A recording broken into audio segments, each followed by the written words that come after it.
दरभंगा से इंसानी रिश्तों का कत्ल करने वाला बड़ा मामला सामने आया है, जहां एक कलयुगी भाई ने अपनी सगी बहन का गला रेत कर हत्या कर दी। हत्या की इस खौफनाक वारदात के बाद पूरे इलाके में सनसनी फैल गई। इस रिपोर्ट में देखिए एक हैवान भाई की हैवानियत। रिश्तों का कत्ल, कलयुगी भाई बना शैतान, बहन का किया कत्ल, सनक में शैतान बना भाई। दरभंगा के विशनपुर थाना के डिलाही गांव में मातम।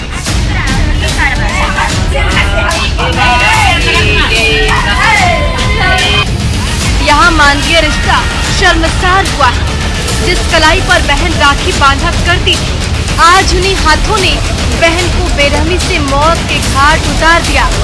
राखी के बंधन के समय जिस भाई ने बहन की रक्षा की सौगंध खाई थी, उस वादों और कस्मों ने दम तोड़ दिए। एक भाई अपनी सनक में शैतान बन गया और उतार दिया बहन को मौत के घाट। नशा करके आया, उसके बाद वो अपने सिस्टर को मैंने रेती से गर्दन रेत दिया नशा में। ये वारदात दरभंगा के विशनपुर थाना के डिलाही गांव की है, जहां के कलयुगी भाई ने अपने ही सगी बहन की बहुत ही बेरहमी से गला रेत कर हत्या कर दी। घटना के बारे में बताया जा रहा है कि मृतका के पिता रामनाथ शाह अपने रिश्तेदार के यहाँ शादी में शरीक होने गए और घर में बड़ा बेटा गोविंद शाह और बेटी तुलसी कुमारी। जब रामनाथ शाह घर वापस लौट कर आए तो देखा कि उनकी बेटी तुलसी कुमारी फर्श पर गिरी है और खून से सनी हुई है। में तो अपना अपना क्या हुआ नहीं हुआ, नशा किया कि नहीं किया भगवान जाने, लेकिन मालूम चला कि टैबलेट खाता था। टैबलेट खाने के आवेश में ये घटना घट गई। हम लोग को मालूम चला, हम लोग पहुंचे वहाँ, देखे तो पूरा गर्दन कटल था और ये पतले का ब्लेड वाला उसी के ब्लेड भी वहाँ पर रखा था। वहीं मृतक के पिता ने बताया कि उनका बेटा गोविंद शाह नशेड़ी है और वो हर दिन नशे का दवा खाता है। नशे की हालत में उसकी बहन से किसी बात को लेकर कहासुनी हो गई और उसने आरी ब्लेड से अपनी बहन की गला रेत कर निर्मम हत्या कर दी। हम नौतापुर में गए, हम 8 बजे में आए, तब हमको समाज का कुछ समाज का जो गांव समाज का आदमी है वो सब कहा जो आपके लड़की को आपका लड़का जो है गर्दन रेत दिया। काहे रेत दिया? नशा के करने वाला का क्या माइंडलेस है, सेंसलेस है। इस घटना की जानकारी जैसे ही लोगों को हुई, पूरे इलाके में सनसनी फैल गई। जिसने भी सुना कि हत्यारे भाई ने अपनी बहन को गला रेत कर मार डाला, लोग दहशत में आ गए। घटना के बाद लोगों की भीड़ भी मौके पर उमड़ पड़ी। दूसरी तरफ लोगों ने जैसे ही वारदात की सूचना पुलिस को दी, पुलिस तत्काल मौके पर पहुंच गई और मामले की पड़ताल करने लगी। आरोपी भाई को गिरफ्तार भी कर लिया। बराबर लिखा पड़ी करता अपन ये नियम जो कानून हुए से अपन ये पोस्टमार्टम में लगे, पोस्टमार्टम करा था जा रहा। समाज को शर्मसार करने वाली इस घटना के बाद से पूरे इलाके में एक अजीब सा सन्नाटा है। हर तरफ मातम का माहौल, लोग खामोश भी हैं और साथ ही कसाई बन चुके गोविंद शाह को उसकी करतूतों पर कोस भी रहे हैं। लोगों का मानना है कि कलयुगी भाई ने इंसानी रिश्तों का ही कत्ल कर दिया। पल भर में ही सारे बंधन को तोड़कर हत्यारे भाई ने उसी बहन की हत्या कर दी जिसकी रक्षा के लिए उसने सौगंध खा रखी थी। गुस्से के आगोश में इंसान से शैतान बना भाई थोड़ी सी समझदारी से काम लेता तो आज एक बहन की इस तरह से हत्या नहीं हुई होती। न्यूज़ 18 के लिए दरभंगा से विपिन कुमार दास की रिपोर्ट। आइए अब हम आपको दिखाते हैं एक ऐसी कलयुगी भाई की करतूत जिसे जानकर आप भी हैरान हो जाएंगे। इस रिपोर्ट में देखिए जमीन की चाहत में कातिल बना भाई।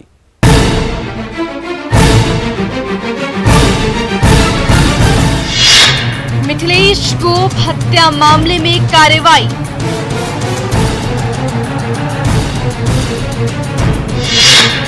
नामजद अभियुक्त विनोद गोप गिरफ्तार।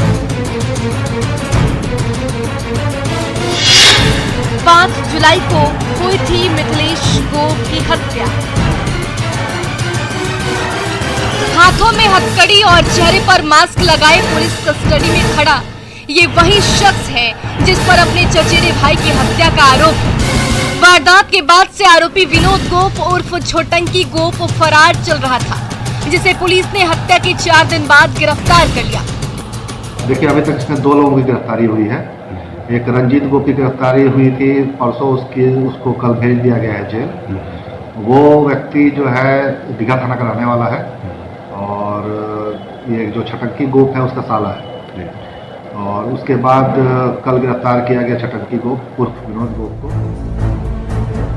हत्या के बारे में बताया जा रहा है कि 5 जुलाई को मिथिलेश यादव अपने घर के बाहर खड़े थे।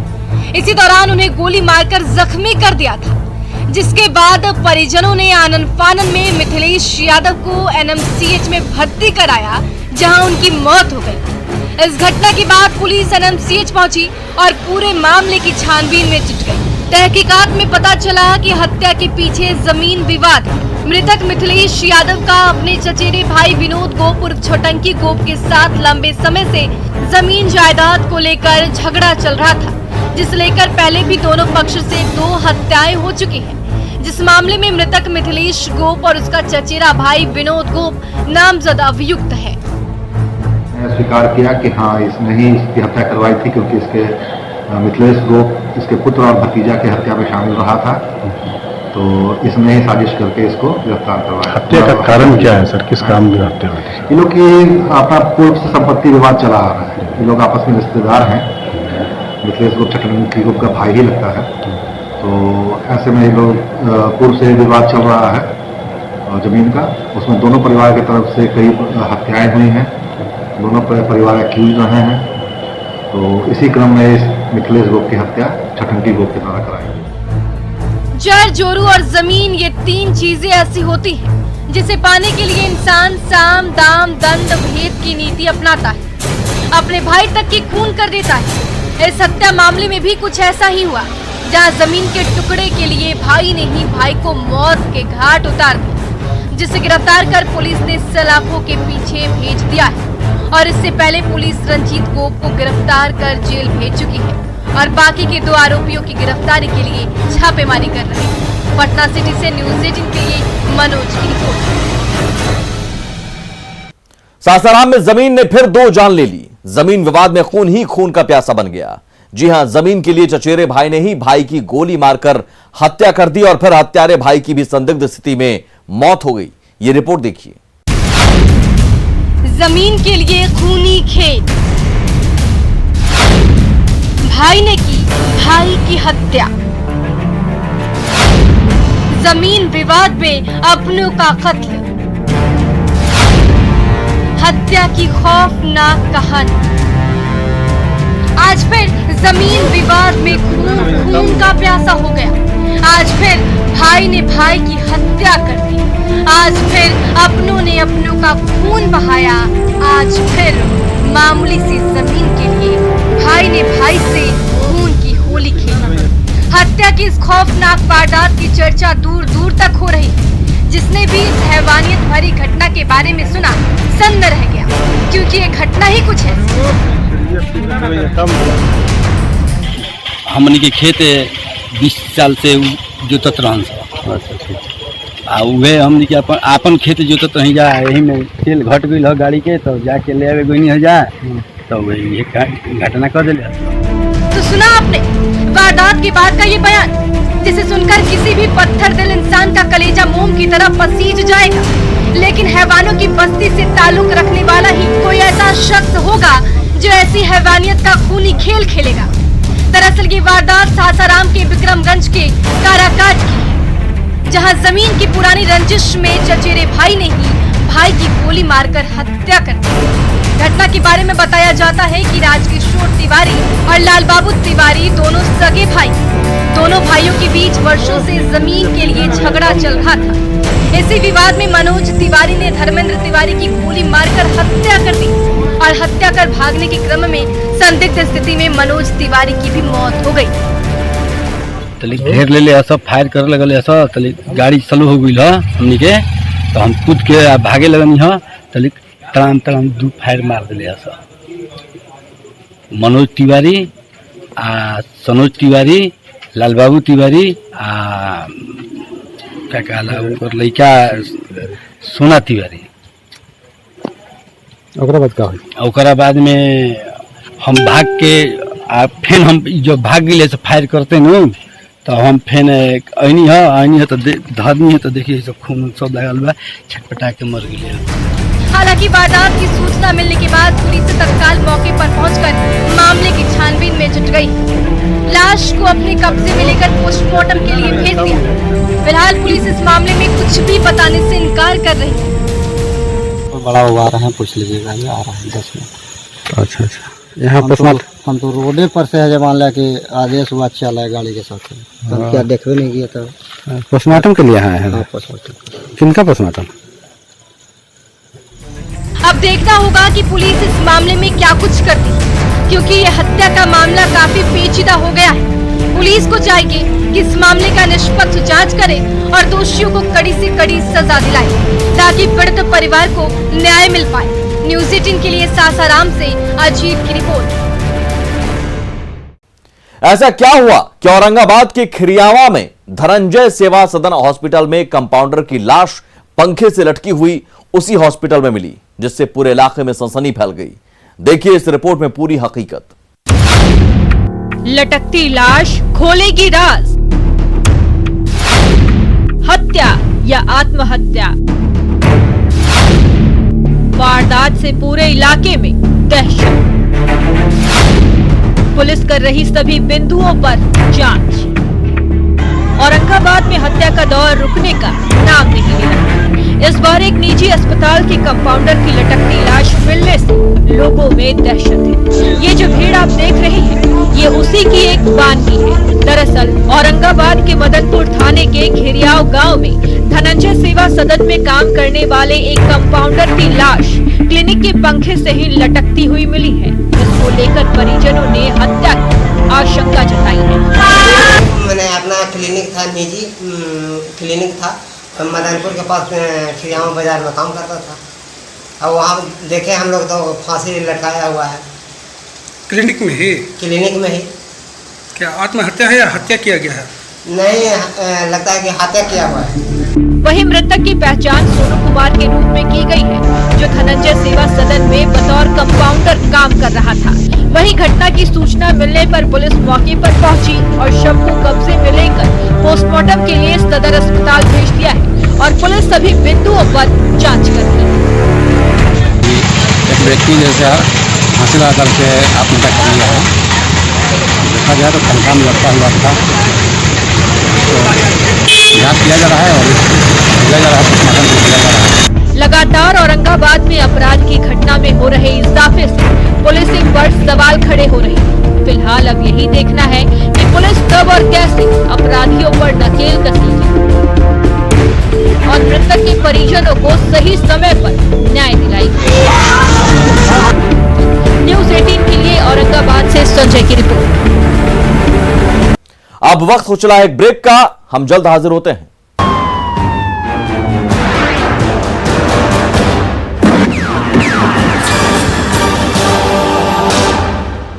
ब्रेक के बाद एक बार फिर स्वागत है।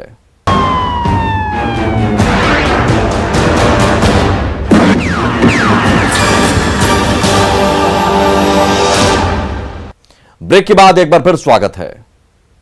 अब तक आपने प्यार के बहुत सारे किस्से सुने होंगे, हीर रांझा, श्री फरहा और लैला मजनू की प्रेम कहानी भी पढ़े होंगे, लेकिन आज हम आपको सिवान की एक ऐसी प्रेम कहानी की हकीकत दिखाने जा रहे हैं जिसे देखने के बाद आपका माथा चकरा जाएगा। आप बार बार सोचने पर मजबूर होंगे कि क्या ये भी प्यार है। एगो गुलेसरा के लड़का में संग रहल बा, 13 साल रखले बानी ओकरा के। जय प्रकाश नाम ह, मुकुरदुन माझी के लड़का ह। सारा गहना पैसा 2.5 लाख रुपया मोटरसाइकिल लेके भाग गइल बा।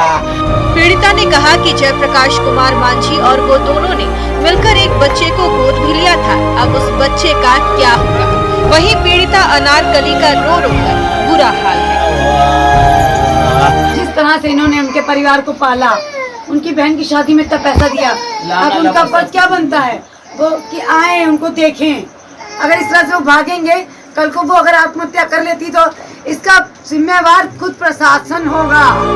प्रेमी के इस कदम से हर कोई हैरान है। पुलिस प्रेमी की तलाश कर रही है। अब देखने वाली बात ये होगी कि पीड़ित किन्नर को कब तक न्याय मिल पाता है। न्यूज़ 18 के लिए सिवान से मृत्युंजय की रिपोर्ट। कटिहार में एक महिला को अपनी मजदूरी मांगने की ऐसी सजा मिली जिसे जानकर आप सभी हैरान हो जाएंगे। इस रिपोर्ट में देखिए पूरी हकीकत। मजदूरी मांगने पर मिली सजा, दबंग ने की महिला से दरिंदगी, मुख्य आरोपी कब होगा गिरफ्तार? महिलाओं की हृदय स्पर्शी मिसाल जगजाहिर है। कहते हैं पुरुष हमारा भाग्य होते हैं तो महिला सौभाग्य। पुरुष बस एक ही कुल को रोशन करता है तो महिलाएं दो दो कुल की लाज होती हैं। लेकिन कटिहार से एक ऐसी खबर सामने आई है जिसमें एक महिला के साथ कुछ पुरुष ने मानवता को शर्मसार कर देने वाली घटना को अंजाम दिया है, जिसका बदनुमा दाग लेकर पीड़िता ताउम्र सिसकती रहेगी। 3 दिन हम लोग काम किए थे, उसके बाद हम बोले कि काम खत्म हो गया, पैसा दे दीजिए हमको। तो बोला कि नहीं काम है थोड़ा सा, चलो काम कर लेना, पैसा भी दे देंगे। तो हम सोचे कि पैसा भी मिल जाएगा, काम कर लेंगे और पैसा हो जाएगा। हमको गया तो हमको डरा धमका को सामान लेके गया था और हम साथ ही गलत व्यवहार कर दिया। कौन सा सामान था उसके पास और क्या?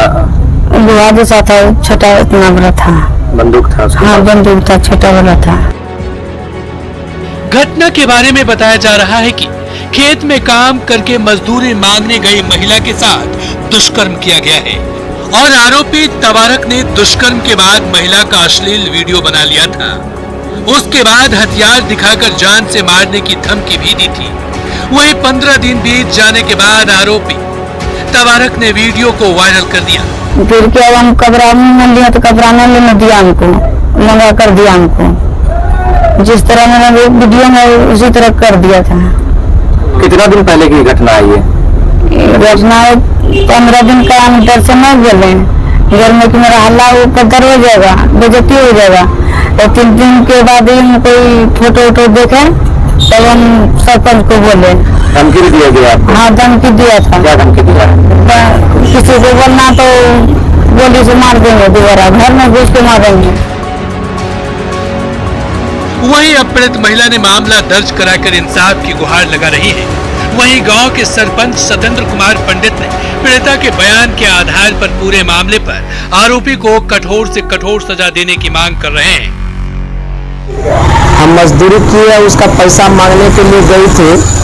पैसा मांगने के क्रम में जो है महिला बता रही कि हम पैसा मांगने के लिए गए और मेरे साथ में दुष्कर्म किया वो लोग। इस तरह का क्या करना था? इस संबंध में कहना है कि उसको है सजा मिले। किस तरह का जो है वीडियो वायरल करना अपराध है। किसी महिला का साथ, कोई भी गरीब महिला के साथ जो है इस तरह से उसको जो है भय का दिखा के जो है इस तरह से क्या है, गलत है। वहीं पुलिस ने इस मामले में आरोपी के बड़े भाई को गिरफ्तार कर लिया है। तबारक अब तक फरार है। इस संबंध में हमारे यहाँ प्राथमिकी दर्ज हो गई है और इसमें 2 अभियुक्तों से एक की गिरफ्तारी भी हो चुकी है और जो पीड़ित महिला है उसका हम लोग मेडिकल जांच के लिए वो कटिहार भेज रहे हैं। उसमें गाली गलौज देने का है। जो मेन पीड़ित है, जिस पर मेन मुख्य रेप का आरोपी है, वो अभी गिरफ्तार हुआ। इसका छोटा भाई, बड़ा भाई है। इस पर गाली गलौज और छोटे भाई को प्रश्रय देने का इसमें आरोप है। बहरहाल मानवता को शर्मसार करने वाली इस घटना के बाद ये स्पष्ट हो गया है कि सरकार के लाख दावों के बाद भी आज भी समाज में महिलाएं सुरक्षित नहीं है। दुष्कर्म जैसे संगीन मामले को अंजाम देने के बाद उसका वीडियो बनाना आरोपी के मानसिक क्रूरता को दर्शाता है। ऐसे में पुलिस प्रशासन को इन दरिंदों को सख्त से सख्त सजा दिलाने की जरूरत है ताकि कटिहार की इस पीड़ित महिला को न्याय मिलने के साथ साथ ऐसी मानसिकता रखने वाले भेड़ियों को सजा एक सबक के रूप में याद रहे। न्यूज़ 18 के लिए कटिहार से सुब्रत गुहा की रिपोर्ट। अपराधी चाहे लाख शातिर हो, तफ्तीश की दिशा अगर सही है तो बच नहीं सकता कोई गुनहगार सलाखों के पीछे जाने से। तो पुलिस चाहे सोई हो, मुजरिम चाहे कोई हो, आप बने रहे हमारे साथ क्योंकि हर जुर्म के खिलाफ हमारी तफ्तीश लगातार जारी है। नमस्कार।